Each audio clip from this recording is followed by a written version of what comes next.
pretrial release. Quote, Governor Lamont should use his emergency powers to protect incarcerated people, their communities, and correctional staff by releasing all people, all who are incarcerated without having been convicted of any crime. All people means murderers. It means serial rapists. It means child molesters. Do you think it is remotely reasonable to call upon the governor to release every murderer in the state of Connecticut prior to conviction, to essentially eliminate pretrial incarceration?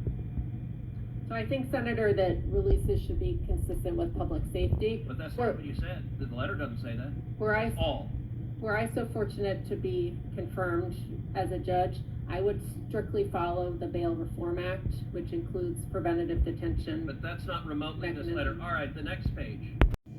It says all, and let me ask you, you're a law professor. You signed a letter asking the governor of the state of Connecticut to issue an executive order ordering federal law enforcement to cease adding to the incarcerated population in the state. Is there any plausible constitutional justification for a governor ordering the feds, you are no longer allowed to incarcerate anyone in our state? Last thing you say is you call on Connecticut to release illegal aliens and not refer them to ICE, to release them all. Is that a policy you support, releasing every illegal alien as well, in addition to releasing murderers and rapists and child molesters? Feeling off. A judge. The last thing you say is you call on Connecticut to release illegal aliens and not refer them to ICE, to release them all. Is that a policy you support, releasing every illegal alien as well, in addition to releasing murderers and rapists and child molesters? Professor, I'm looking at a letter dated March 16, 2020. It's a letter to Governor Lamont in Connecticut. The title of it is Urgent Action Needed to Protect Individuals in Connecticut's Prisons and Jails from Coronavirus 19 Pandemic. Did you sign that letter? So I don't recall sitting here today, Senator. Here's your signature. Here's back here. Why didn't you turn this over to us when you were asked to submit documents? So, Senator, I made every effort to search for everything that I had ever signed. That's not a letter I remember, but I will certainly take a look at that. And we found it was with a search on the internet. The governor, here's what you say. As they stand, prisons and jails are detrimental to public health and human rights and disproportionately harm marginalized communities, including Black, Brown, Indigenous, and other communities of color, immigrants, people with mental illness, people with disabilities, people in the LGBTQ plus community, people who use drugs, people engaged in sex work and street economies, and people experiencing houselessness and poverty. So if you believe that about our prisons, how are you going to ever send somebody to prison? Stick with me for 30 seconds. so, Senator, I will need to take a look at that letter, and I apologize that that's not something I found to hand to this committee. You're not denying you said that. I do need to see the letter to see the context, because again, it's not something I remember adding my name to. I can assure you, Senator. And you also say, first, you call on Governor Lamont to release everybody in jail. Is that right? Because of the coronavirus? So again, Senator, I would need to see that letter in front of me. It certainly was not. You can find it with, just put your name into Google. You'll find it in about 3 nanoseconds. I will, Senator. I can assure you that You said in your letter, Professor, we call on Governor Lamont, state of Connecticut, and all Connecticut jurisdictions to immediate release to the maximum extent possible people incarcerated pre-trial and post-conviction.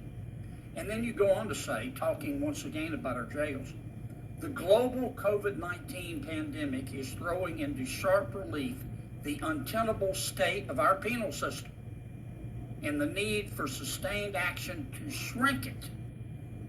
shrink its scale, shrink its size, and shrink its scope.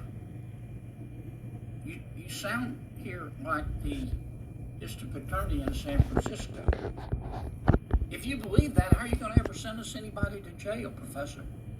I can assure you, Senator, that I understand the role of the judge and that I can assure you prison time is an appropriate sentence in That's not many what cases. you say here to the governor. You wrote the governor. This isn't some DoorDash delivery guy. You wrote the governor of your state 3 years ago. So again, I'm Senator, in law school. Senator, I would need to look at the letter. It sounds like it was written at the height of the pandemic where governors were looking for. You also wrote the governor, you said people over the age of 55 are at the greatest risk for COVID-19, but also pose the least public safety risk to our communities. People in this age group can and should be released immediately to mitigate the spread of COVID-19.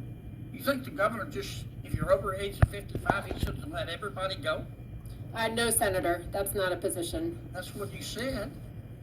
Okay. There it is, big as Dallas. Again, Senator, I will look at that letter. I can assure you that. Find it on Google, Professor. An opinion in your letter about immigration. You said immigration detention poses the same health risk to jails and prisons, and Connecticut law enforcement must stop feeding people into the unsafe and inhumane immigration detention system. Then you say Governor Lamont should release all individuals currently in state custody who are awaiting transfer to ICE custody, and the governor should declare a moratorium on all such future transfers. How, if somebody is in our country illegally and commits a crime, are you going to put them in jail if you believe this about immigration? Have you ever heard? Senator, I can assure you, were I so fortunate to be confirmed, I would treat crimes That's not seriously. what this letter says, Professor, and it was 3 years ago. It wasn't when you were in law school, and you didn't turn it over to us. We had to find it on our own. Senator, the chair has been generous in time. I think you've I apologize. I made every effort to find anything that I had been associated with.